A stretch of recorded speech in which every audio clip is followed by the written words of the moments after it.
રૂવાપરી road પર તસ્કરોનો તરખાટ જોવા મળ્યો છે। મેલડી માતાના મંદિરને તસ્કરોએ નિશાન બનાવ્યું છે। દાનપેટી અને સોના ચાંદીના ઘરેણાની ચોરી કરતા તસ્કરો ફરાર થયા। સમગ્ર ઘટનાના સીસીટીવી પણ સામે આવ્યા।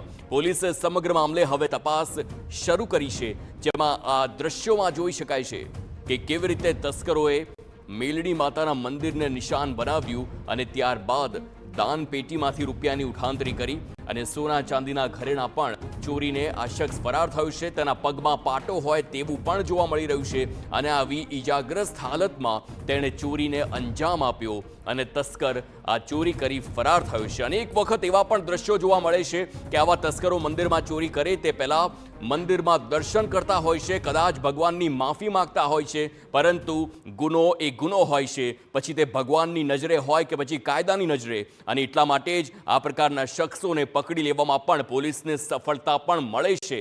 હવે આ જે શખ્સ છે તે ક્યારે ઝડપાય છે તે જોવું રહ્યું, પરંતુ સૌથી મોટી સાબિતી અને સૌથી મોટો પુરાવો એ છે કે આ શખ્સ જેના પગમાં વાગ્યું છે તે લંગડાતો ચાલે છે, એટલે ક્યાંક ને ક્યાંક પોલીસ માટે પણ આ શખ્સને પકડવો ખૂબ જ આસાન બની જાય।